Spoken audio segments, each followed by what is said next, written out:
Hello everyone and welcome back to my channel. My name is Rachel Ray and today we're going to sit down and work on my diamond painting.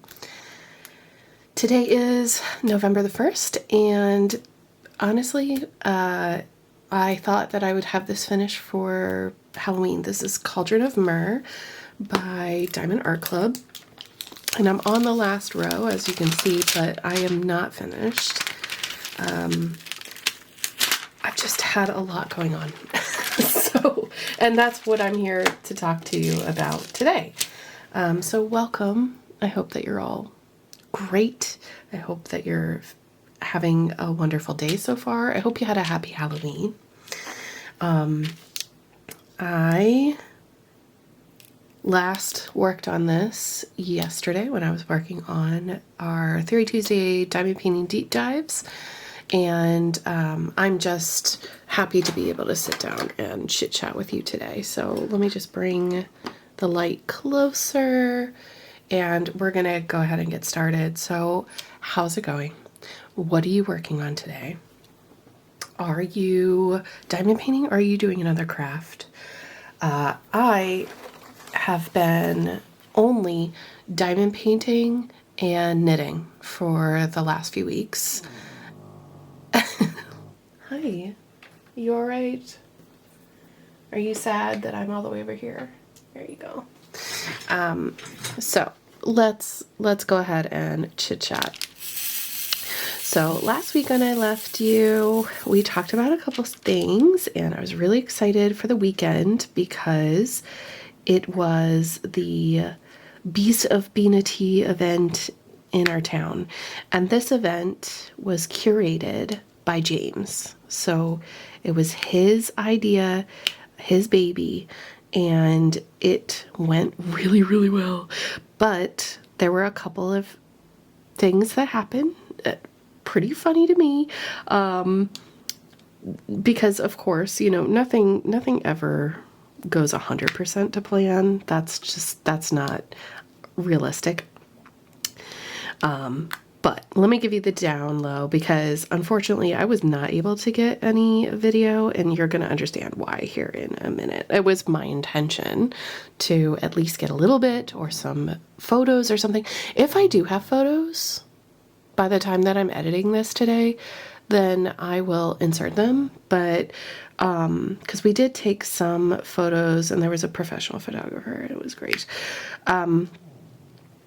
But okay, let me back up. So Thursday and Friday, we had to practice. You know, we had to go around and learn the layout. And my role in this event was just as a steward. So I was helping the kids and the parents go around and find the next clue, basically. So the Beast of Beanity story is that Sive, ma'am, please. I'm telling the story. Do you want to learn English and then tell the story? Okay, go to sleep. So I live in a town called Carsavine. I live in Ireland, if you didn't know. Hi, if you're new here, hi. Hi. It's always this weird and chaotic. But yes, and that's my dog, Luna. Our town, Carsavine, is named after Sive. Sive is a legend in Irish history. You should look it up. It's actually a really cool legend. And we've done, I think we did I may have done an Irish reading of the legend. I'm pretty sure I did. Let me find it and then I'll put the link in the eye. Okay, unfortunately I don't see it, but I will link the playlist of the Irish stories just up here in the iCard and down below in the description box if you want to check them out. The really quick telling of the story is that there is a girl who is the daughter of the chieftain of the town, which at this time was not called Karsavine.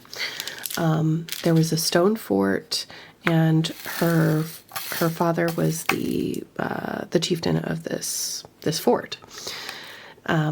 Because back in the day they lived in ring forts, right?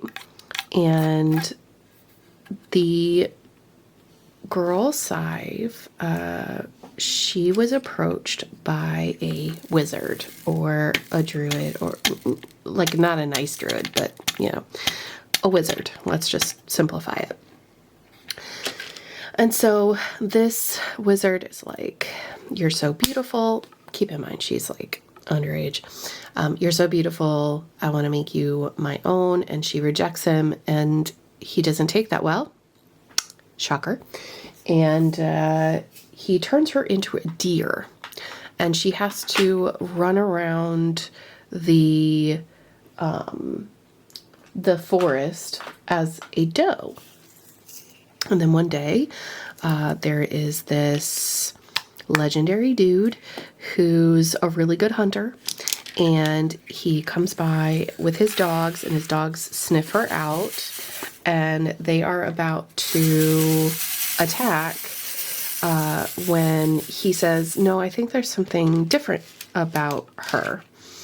So they take her back to his fort, and as soon as they cross the threshold, she turns back into a human. He falls madly in love with her and marries her, and they get pregnant. And then he's called off to war as she is pregnant. And she's like, "No, please don't go." But he needs to do his duty and save his town. So he says, "I'll be back as soon as possible." So he goes off to war with the Menetians, I believe.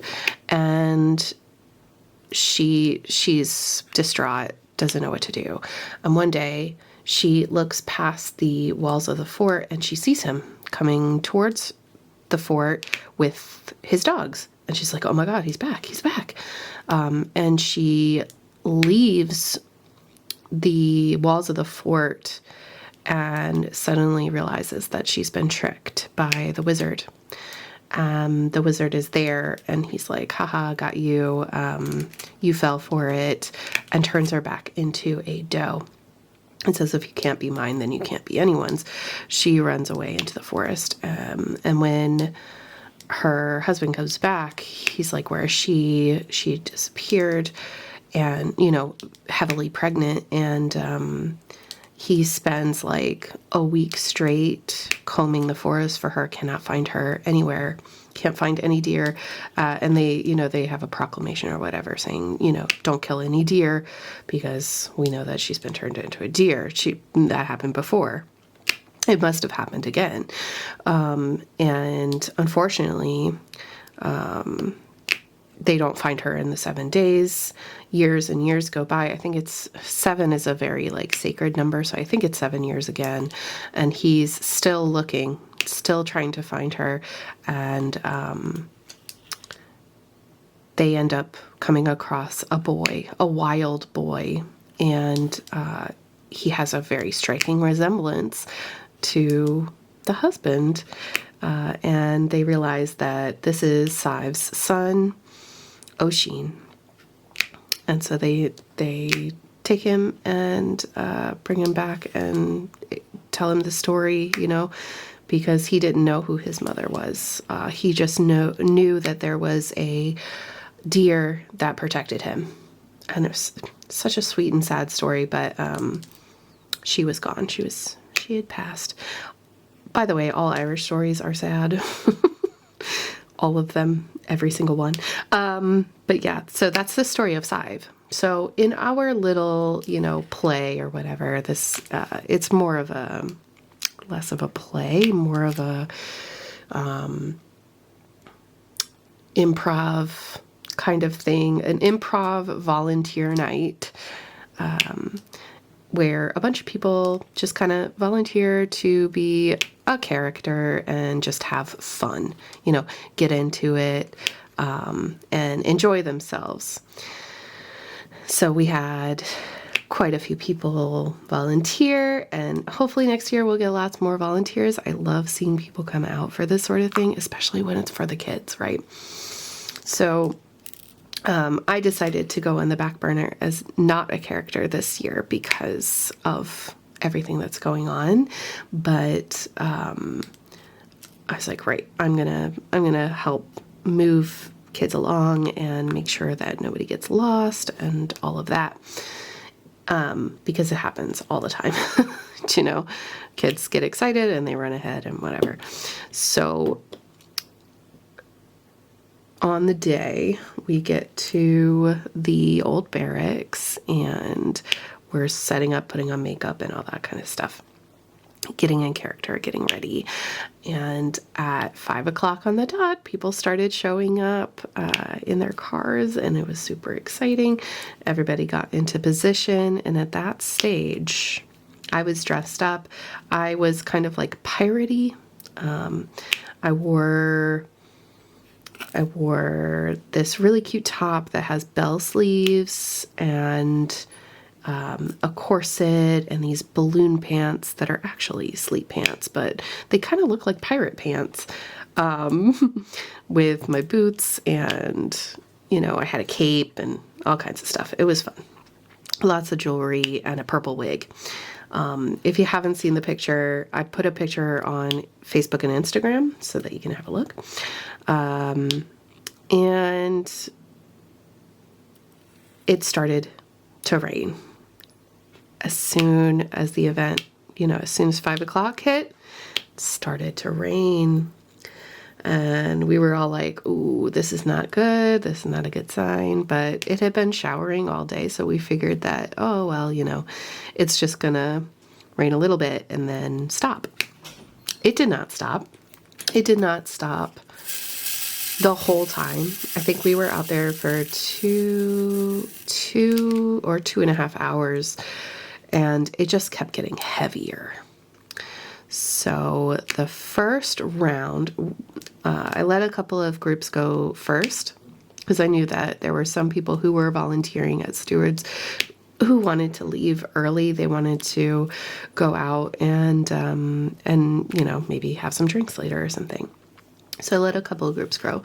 And then when it was my turn to go, we saw a group of younger teenagers, okay, like between the ages of 12 and 14, somewhere around there, you know, maybe even 11, maybe 10, I don't know.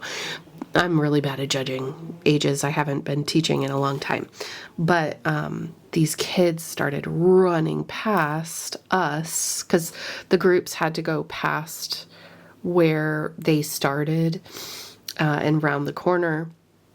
And we saw what looked like 2 or 3 groups amalgamated. Something had happened.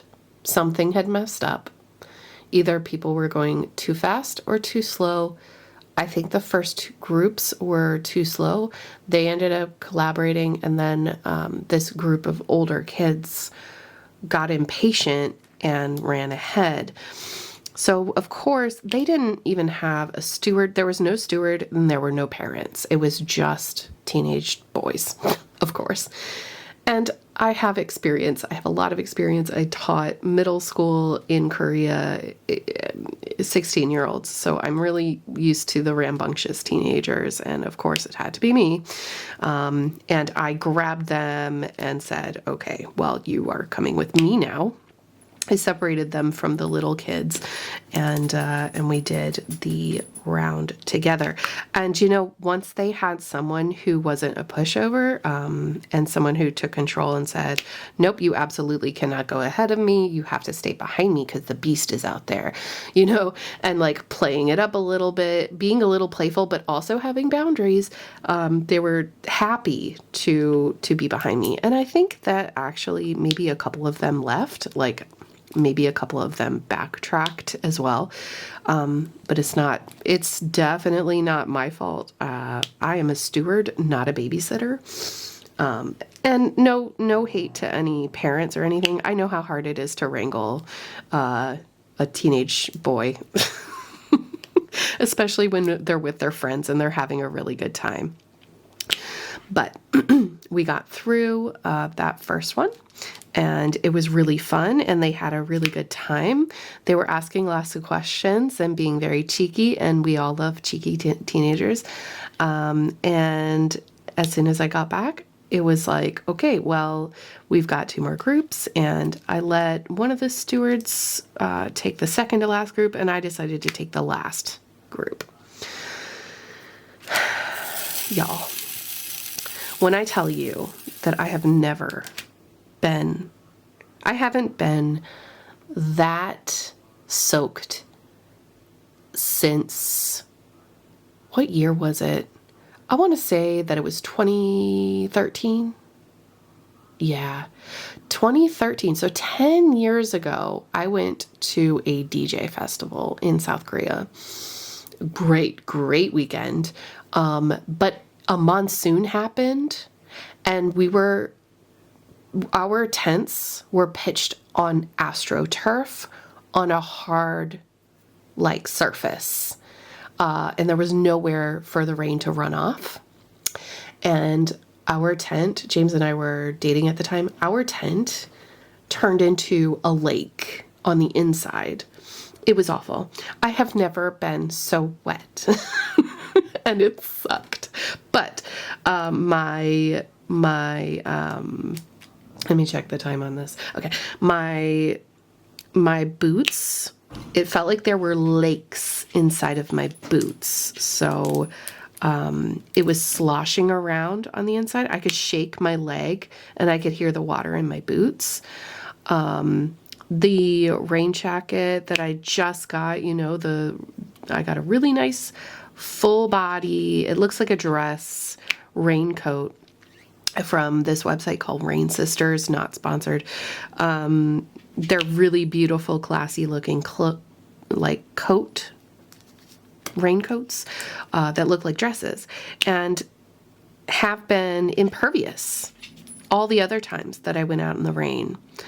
But when you are outside for 2.5 hours in torrential rain, it no longer keeps its rainproof property. So I really hope that my coat isn't ruined. I hope that the imperviousness does come back. But soaked to the bone. So at, what was it? I think it was 5:30 is when we finally got in the car and started to go home. Got home at 7 because we had to drop off a friend. Hi, baby. Can you see her? Oh, you can kind of see her. Hold on. Hi, beeps. What's going on? And we immediately had to just take off everything, all of the clothes. And I felt so bad because our costumes were on, we were wearing our costume. So I stuck my cape in the dryer. I took off the pants and the corset and all that and the shirt. And I reimagined my costume by putting on a dress instead. Because if you don't know, most of my wardrobe is black anyway. So it was really easy to just be like, okay, I'm a witch now. Got the dress on, touched up the makeup, warmed up my feet, and off we went again. We went to my brother-in-law's house and we got some dinner, and nothing special, just, a chicken burger and some fries. And it honestly, it wasn't very nice. And at that stage I think I had hit my 8,000 step goal or whatever. I was already tired. My knees were kind of buckling. But we were determined to go out. There was James is a part of these community groups. So there was one that was having a disco, an 80s disco. And by the way, if you're in the States, when we say disco, we mean dance party, not disco music. I learned that. It took me a little while to learn that, but that's what they mean by disco. It just means like dance party. So there was an 80s disco on, there were people doing live music, there were costume parties, like we bar hopped, and it was really fun, and the rain stopped. Y'all, the rain stopped at that stage. So lucky us. I ended up leaving an umbrella behind, but whatever. They can be replaced. But yeah, it was a great night. Stayed out late, had a good time, saw loads of people. Not everybody was in costume, but because I guess it was a little early, Saturday. But I don't know. I had a good time. I thought it was really fun. I love dressing up and, having it just being goofy. Like I enjoy that. So that was the weekend. Sunday, I just laid around, had a little bit of a hangover, got lots of little cat naps in, and just chilled. And it was really nice. It felt good to do something with people, for people, as it usually does for me. Because I have been so insular lately, with after the pandemic, I just stopped doing those sorts of things. Do you know what I mean? So slowly getting back to it. But yeah, that was my weekend. Now I'm going to talk about my week from the fitness perspective. And I also want to share my story.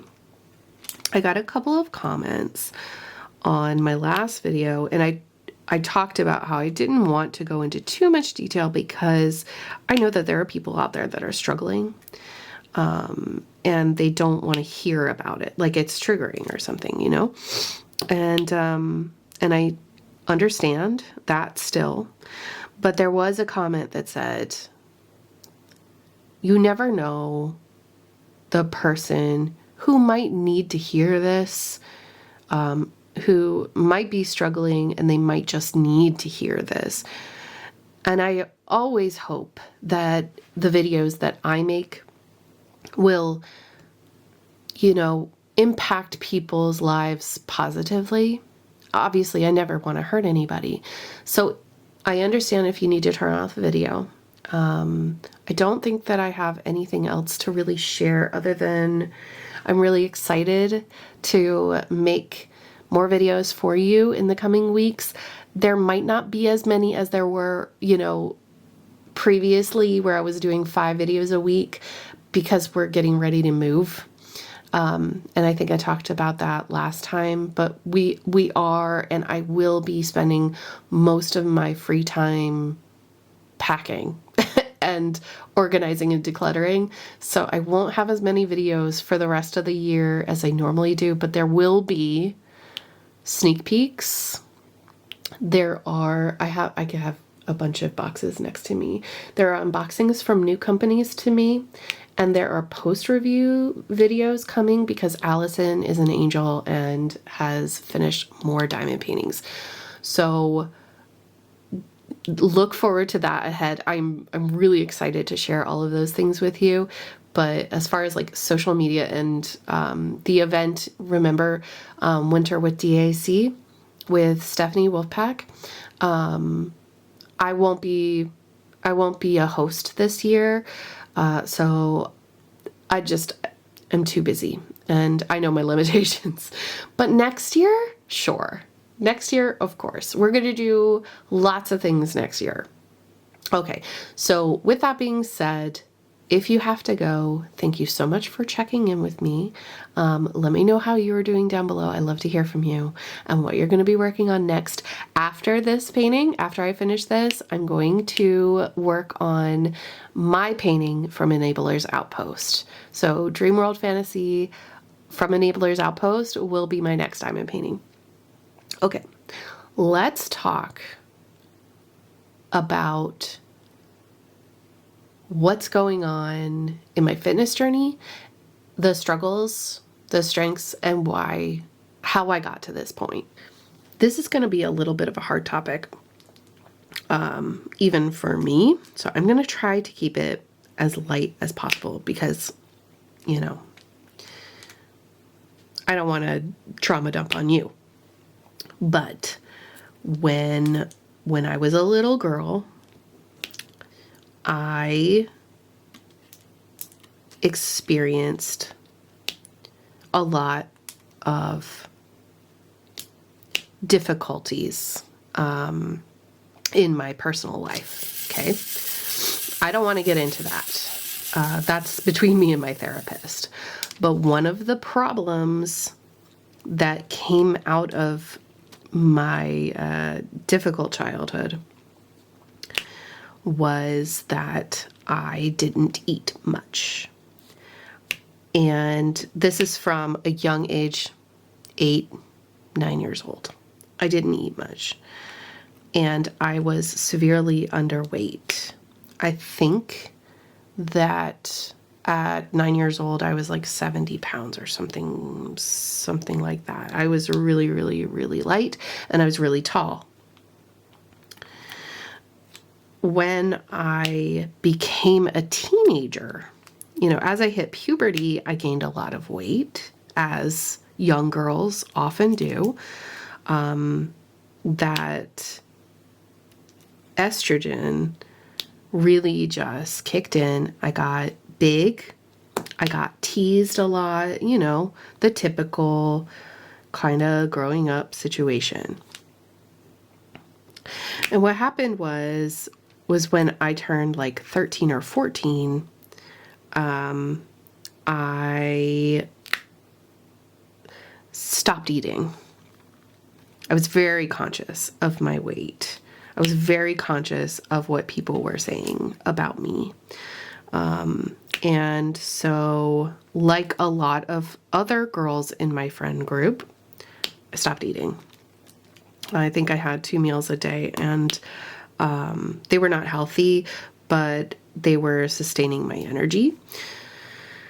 And I was very physically active as a teenager because I was in show choir. So we had a lot of dance practice. And, you know, there was PE and there was all the other things that every other kid did. But I was stick thin. If I have photos, I could share, but I was very thin and I didn't feel it, right? Because that's the issue. It's a problem with your mind and how you see yourself. And the term that I've heard being used now is body dysmorphia. You could be super tiny and see all of your flaws or never see the change in yourself. You'll always think of yourself in this way because you're sick. It's a sickness of the mind. It's like being depressed, and it often leads to depression. So I think that I had that as well because I thought that I was still overweight, and you know, all of those things. It was really rough. I didn't see what everybody else saw. I just saw the worst. So when fast forward, that was high school for me, you know, stick thin, but barely eating, no energy. And I did really average at school because all of my energy was being used physically and not mentally, right? So my studies suffered, but my performance in show choir and stuff like that was fine. So I got accepted into uni. I think I only tried for one university. I was not motivated to be academic at that time. You know, I had other things on the mind. So I had other aspirations, let's say. When I got to university, a lot of you in the States probably know that as a freshman in a lot of universities, you have to prepay for a food plan, because this one that I went to, you had to live on campus for your first year in a dorm. So you have to have a meal plan as a freshman. Me, in my mind, that meant my grandparents have just paid an awful lot of money for me to eat, so I better eat. And my grandma was always the person that was trying to feed you, you know. And when I lived there, I had no problem saying no. But at this new, beautiful cafeteria facility where you could eat whatever you want, basically whenever you want between certain hours, I didn't have the understanding of nutrition to make good choices for myself. And so I went from 120 pounds to 220 pounds in a year. I gained so much weight. I ballooned out as a freshman. And it really, really upset me. But I didn't know what to do. The only way that I knew how to lose weight was to starve myself, and that is not how you lose weight. Enter in a friend of mine who taught me, they heard my struggles, and they said, okay, we get a gym membership, and I'm going to show you how to take care of yourself, how to eat, how to be healthier. And I did it. I did it for over a year. That took a while for me to get to that stage. I was a senior. It was my senior year of college, I think. My last year of university. So I had 3 semesters in my last year of university, by the way. But so I really focused hard, even though that was the most difficult year in my university career. I had so much to do. I had so many things going on in my personal life, and a lot to study for, theses to write. Like, I was super busy, and then I was doing this on top of it. What I found then was that, hi baby, hi, can I help you? I needed to invest in myself in order for me to, honey, I'm trying to diamond paint. I know, you're so sweet, but also a menace. It made me lose my train of thought. Investing that time in myself and saying, okay, I'm making an hour to go to the gym, and I'm going to do this, this, and this. And I know how I'm going to feel after. It not only boosted my focus, and it gave me energy, and so many things in my life cleared up at that point. I lost weight. I lost 60 pounds. I got really strong, and I was able to like lift and all these things. I was running like 5Ks on my off days, and I felt really good. But I needed the accountability, right? Because as soon as I stopped, I graduated from uni, and I moved my job. I got a promotion at my job at the time. I worked at Best Buy, and I became a trainer at another location. And things were really looking up actually for me at that stage, which, now that I look back on it, but it just wasn't for me. And I knew that I wanted to go live abroad. As soon as I made the transition to moving abroad, it was a huge life change, and I wasn't able to keep it up anymore. Not only did I not know the language, I didn't understand the language when I first got there. It took me a long time to learn Korean. But it made me feel so weird to be going, these were not like all women gyms or something. It was mostly men at the gym, and it made me feel insecure again because I didn't know. I felt so isolated by the language. I didn't know what they were saying, and it made me feel really big. I already felt really big in Korea because a lot of the people that I met are tiny, and so that didn't work. I was not able to go to the gym because of my own insecurity. So add on a few more years, add on a lot of weight. I started drinking and partying and stuff.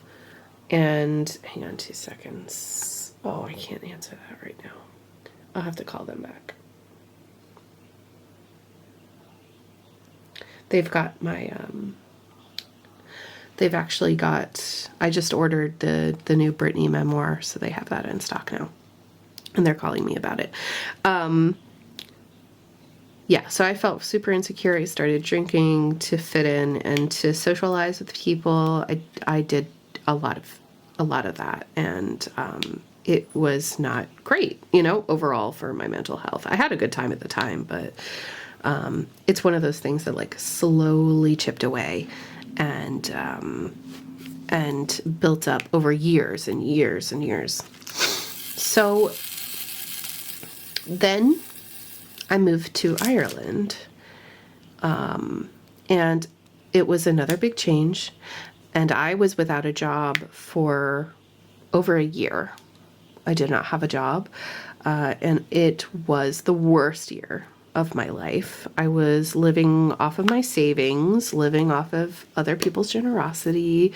It was rough, right? It was not what I wanted, especially because I had just come from working abroad, making quite good money, like the best money that I'd ever made, to having nothing, and no prospects in my field in this location. The stress and anxiety of that started to really build, and it made me feel worthless over time. So I'm saying all of this because that adds up. And it starts to feel like over time that it's impossible. I'm here to tell you that it is not impossible. But what you might have to do is you might have to find your why. You might have to find your reason for trying again. Like in my case. As you know, recently I went back to the US to visit my family and some friends. And while I was there, it clicked. I have been wanting to get stronger, to have my mobility back, to be able to overcome all of the anxiety and the panic attacks that I have been suffering for years. And one way of doing that is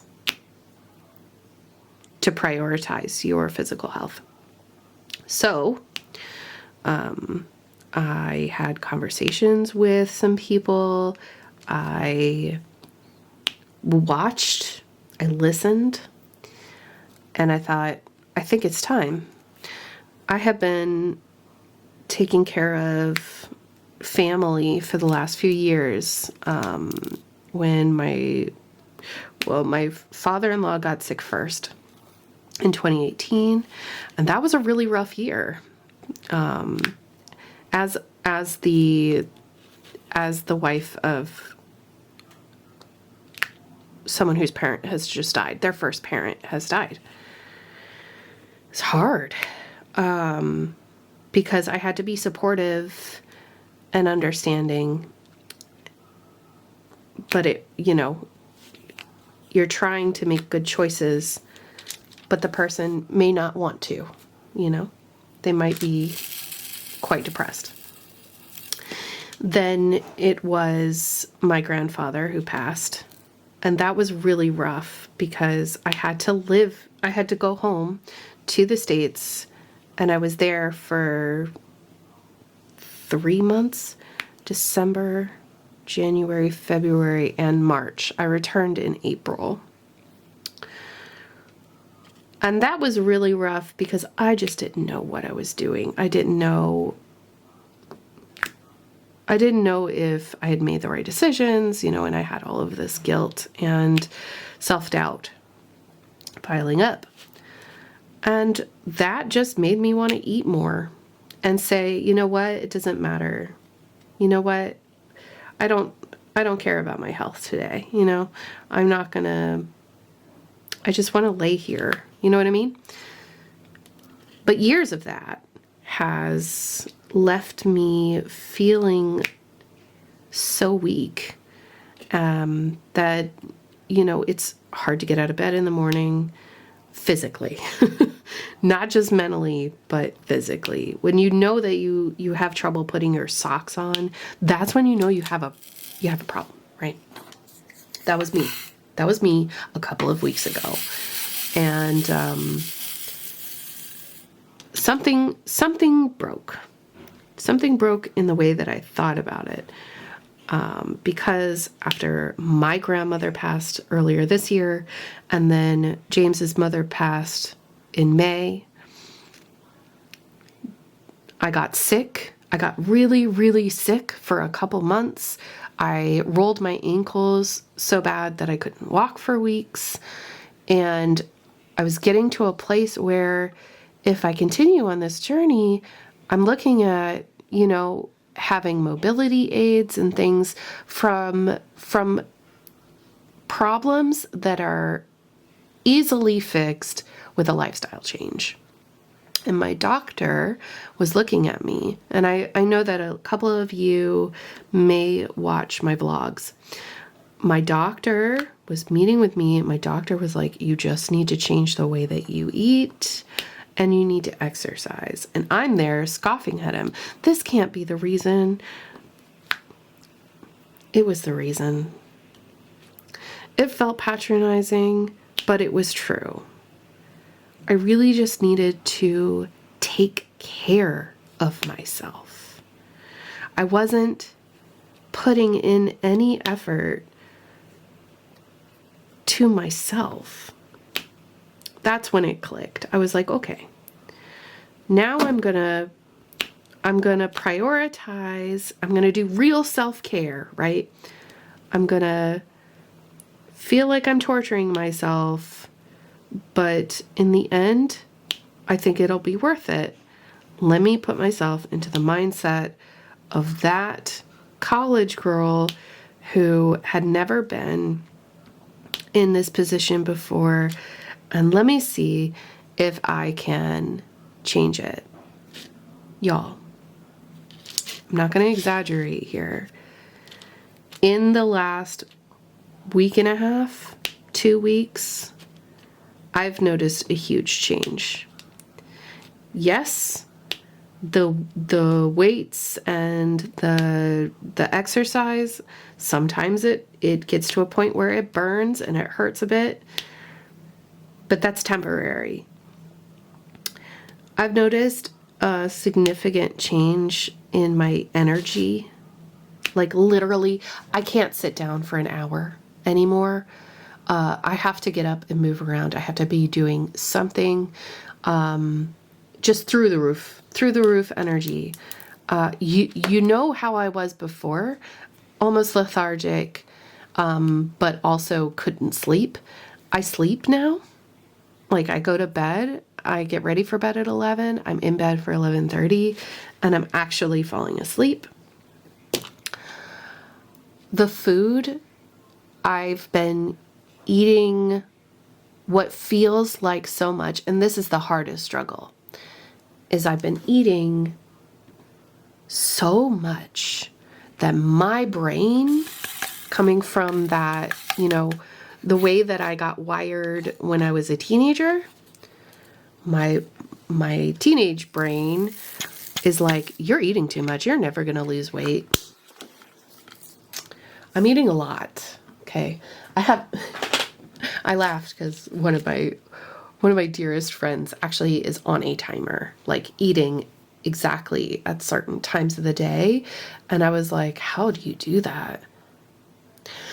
When you have to fit in so much food, you have to do it. So I get it now. But when I left, the day that I left the US, I had to weigh my suitcases to make sure that they, that they wouldn't go over by the time I drove all the way up.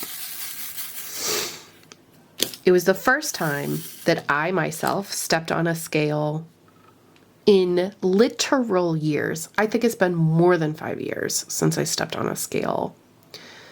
And I was much lighter than I am today.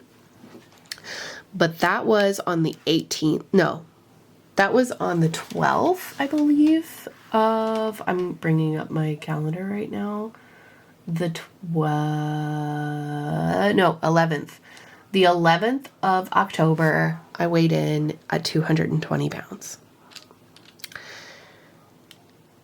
Today, the 1st of November, I am at 116.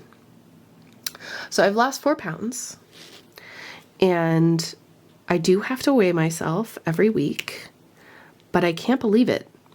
For that voice that was in my head that was like, you're eating way too much. There's no way that you're going to possibly be losing weight when you're eating so much. That voice has to be quiet now. Like, I know better. My trainer knows better. My trainer is working with me because my focus is not actually just the weight. My focus is I want to be stronger.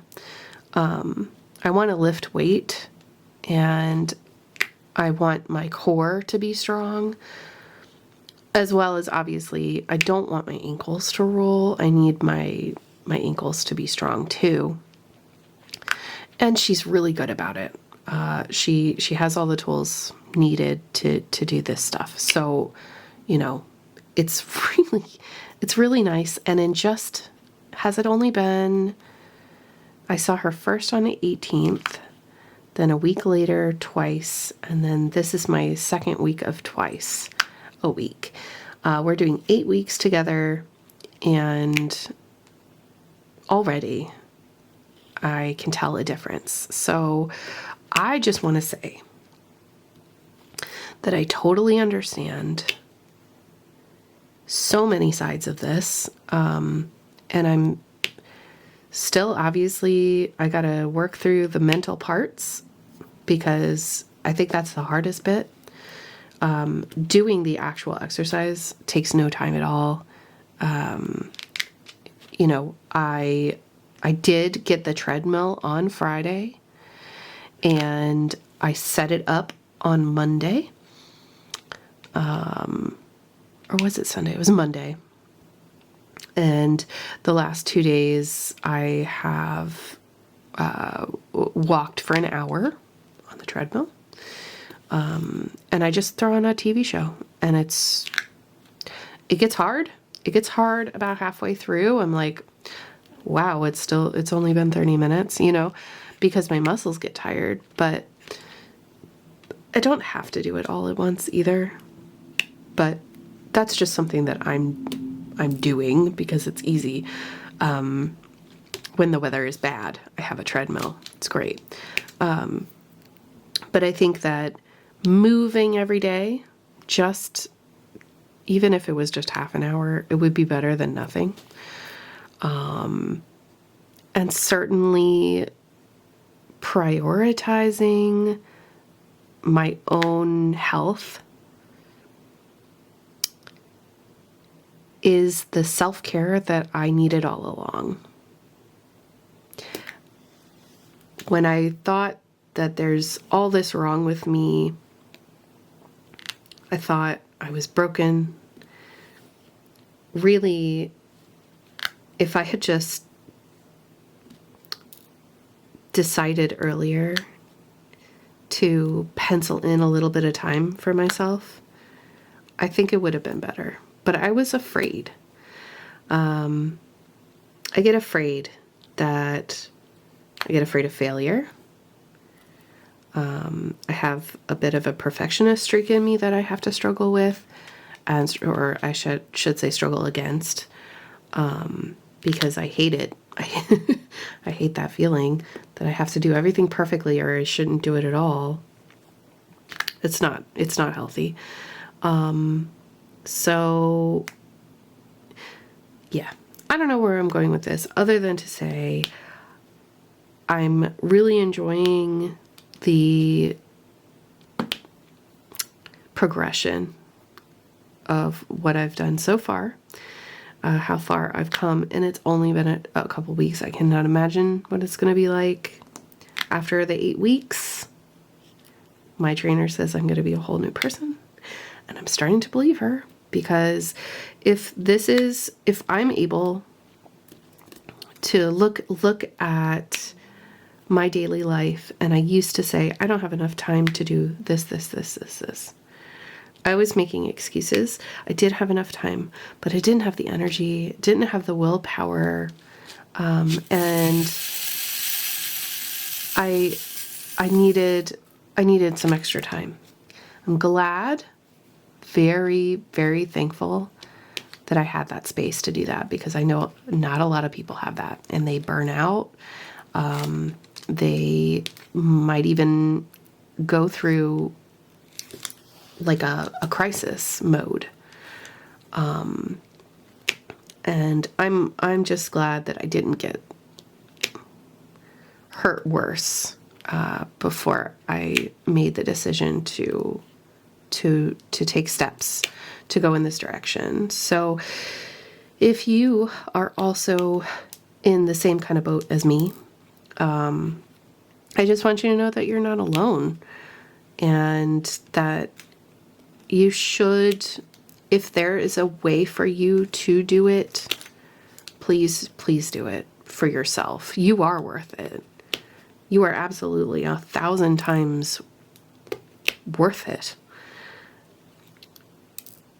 It's hard to see it sometimes, when you're in the thick of things and you're doubting yourself. You're worth the time that it takes to get better. And if it is something that you can start today. Make that phone call like I did. I've never been more proud of myself. When I came back, I knew deep down in my heart, as soon as I was on that train, I was coming back down to Cary, the sun was out, I was looking out the window, and I went, I've got to do this, because if I don't know if I'll have the momentum again to do it for a long time. And I made that phone call. I sent that email, rather, because I don't do phone calls. So yeah, I don't know how to end this, but I did an extra rep today, or not rep, an extra set today of exercises that I couldn't do last week. Even just last Friday, my body was giving out on me doing these exercises, and I was only able to do them in one set. Today I did 2 for those exercises that I found really difficult, and it didn't hurt. It didn't hurt like it did last week. So she said, now don't get too comfortable, because we are going to make it hurt. We'll just keep adding weight. You'll never not hurt. But it's reinvigorating. It's making me feel really thankful that I'm having this chance, this opportunity to do this without having to juggle too much in order to make it happen. It's really exciting. So I hope that it helped somebody. I hope there's somebody out there who was like, okay, yeah, let me make that phone call. Let me see what I can do. And if there's any way that I can support you while you're working through it, I hope I can do that for you. I hope I can be that for you. But literally from now until Christmas, this is my life. And it's going to be a fun journey. And it's not going to stop at Christmas either. It's going to keep going. And hopefully, as I move forward, I can get better at time management, which I'm working on. I'm working on it. And then I can get back to doing more full-time stuff here on the channel without talking about working out all the time. So, with that being said, we didn't get to finish the section, but we did a lot. Look at that tail. Isn't it looking good? Thank you so much for watching this video. I hope that you enjoyed it. Please, do all the thingies for the algorithm, a thumbs up, hit the share button. You don't actually have to share things, but if you hit the share button, it helps. Do that on all your favorite creator videos, please, and thank you. I hope that you take care and stay safe, and I will see you soon for my next video. Bye!